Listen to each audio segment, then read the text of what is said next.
एक समरूप चुंबकीय क्षेत्र लेते हैं, समरूप चुंबक लेते हैं, एक N होगा एक S होगा और इसके बीच समरूप चुंबकीय क्षेत्र है। समरूप चुंबकीय क्षेत्र यह है।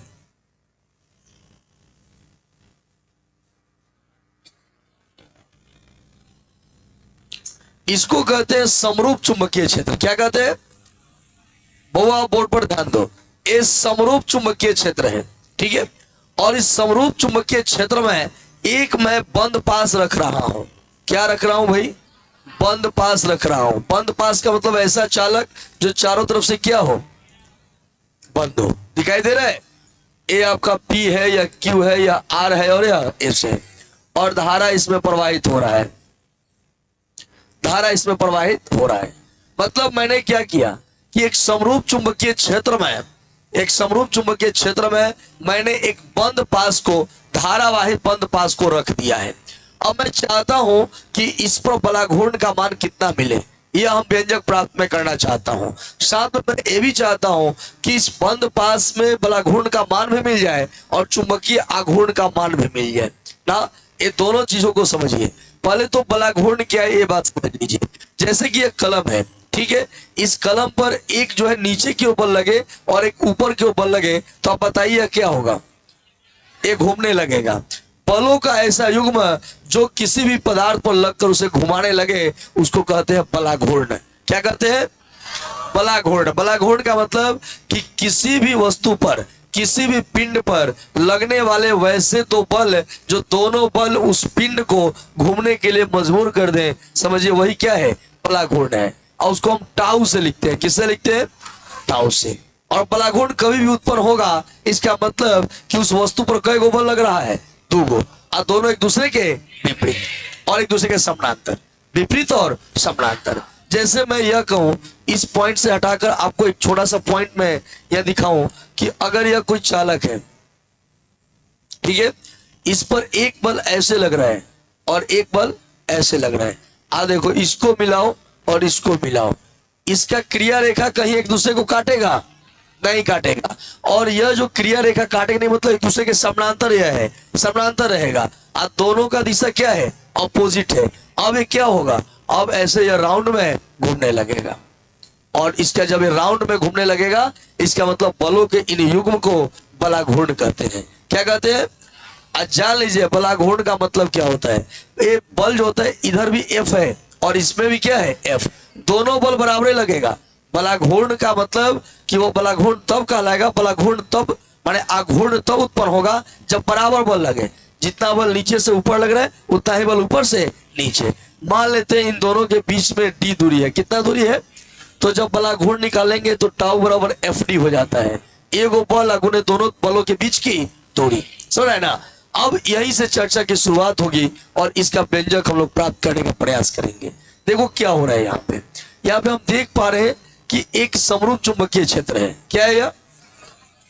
इसका नाम है समरूप चुंबकीय क्षेत्र, ठीक है।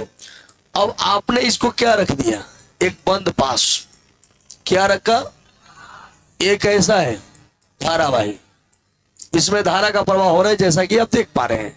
अब आप यह समझ लीजिए कि किसी चुंबकीय क्षेत्र में अगर देखो जिधर चुंबकीय क्षेत्र है उधर ही धारा का प्रवाह हो रहा है, तो इस पर या उसके विपरीत में हो रहा है, तो इस पर लगने वाले बल का मान शून्य होता है।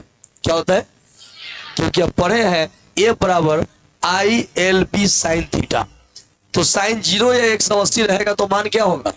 सिर्फ लंबवत ही बल कार्य करेगा ना। यह देखो धारा ऊपर की ओर जा रहा है और चुंबकीय क्षेत्र ऐसे है और यह ऊपर की ओर, तो क्या हो गया? लंबवत। माने इस पर केवल बल लगेगा। हम कहें तो केवल किस पर बल लगेगा? PQ पर और RS पर, क्योंकि ये दोनों एक दूसरे के क्या है? लंबवत है। ये जो PQ है वो चुंबकीय क्षेत्र के भी क्या है? लंबवत है। और जो RS है वो भी चुंबकीय क्षेत्र के क्या है? हम कैसे जान गए कि लंबवत है? चुंबकीय क्षेत्र ऐसे बता रहे और आप देखिए धारा ऐसे बह रहे, तो क्या हो गया? लंबवत हो गया। मतलब आप यह कह सकते हैं कि इन दोनों के कारण इस पर कोई बल नहीं लगेगा, इस पर कोई बल नहीं लगेगा। क्या नहीं लगेगा भाई? एक चुंबकीय क्षेत्र की दिशा में है और एक चुंबकीय क्षेत्र के तो आप कह सकते हो कि चूंकि क्यू आर तथा पी एस भुजा में प्रवाही धारा क्रमशः चुंबकीय क्षेत्र की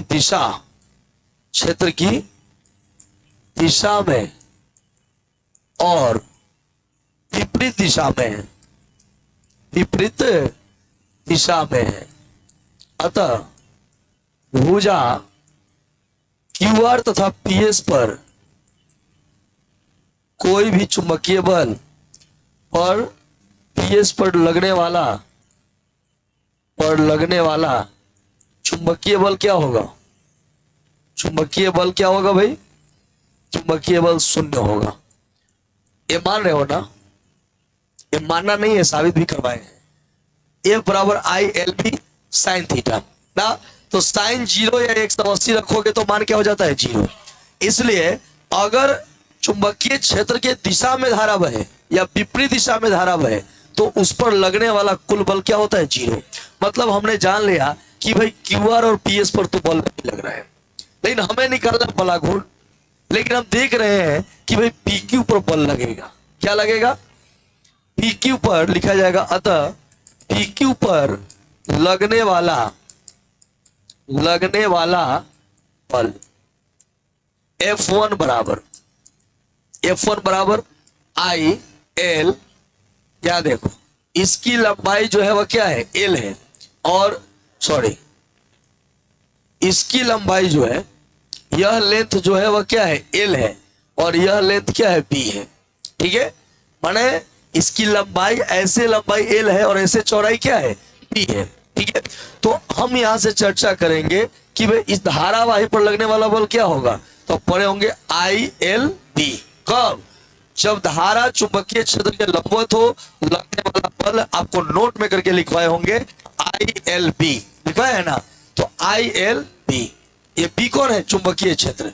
बी माने चुंबकीय क्षेत्र। और इसकी दिशा किधर होगी? इस बल की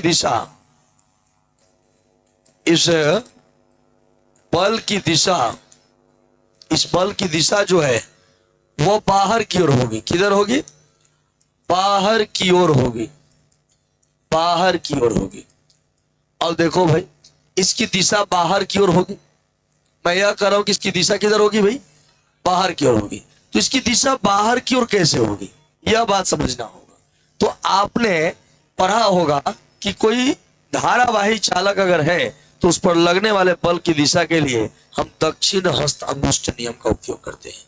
इस नियम के अनुसार आप जानते हैं कि क्या हो, तर्जनी चुंबकीय क्षेत्र, माध्यमा जो होगा वह धारा की दिशा, तो अंगूठी की दिशा में लगने वाले बल की दिशा होगी।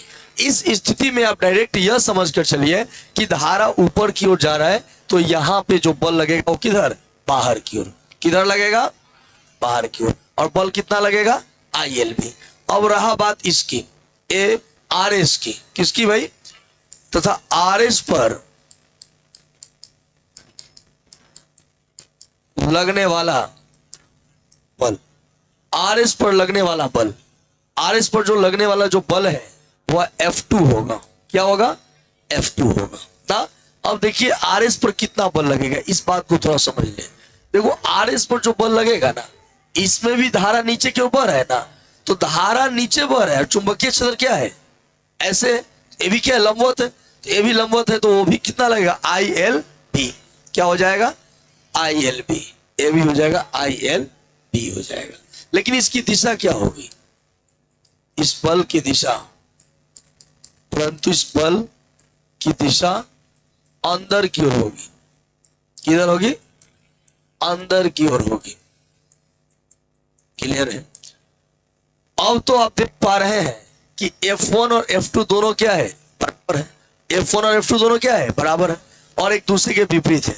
यह इस पर लगेगा F1 बल, इस पर F2। ये दोनों के क्या है? ये दोनों एक दूसरे के विपरीत है और दोनों एक दूसरे के समानांतर है। तो आपको क्या लगता है? यही बल उत्पन्न करेगा क्या? बलाघूर्ण। और यही घुमाने लगेगा। तो अब इस कारण से कौन सा बल लगेगा? बलाघूर्ण लगेगा। अतः बंद पास पर लगने वाला बलाघूर्ण, बंद पास पर लगने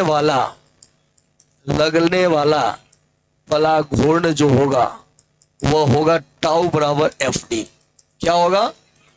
एफ का मान IL P है ना जी, और डी मतलब दोनों बलों के बीच की दूरी।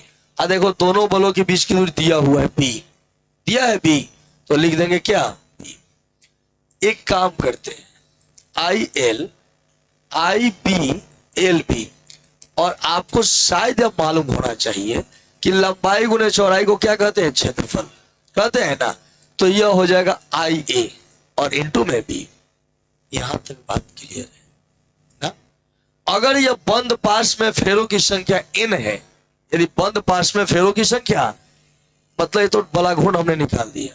यदि बंद पार्श्व में फेरों की संख्या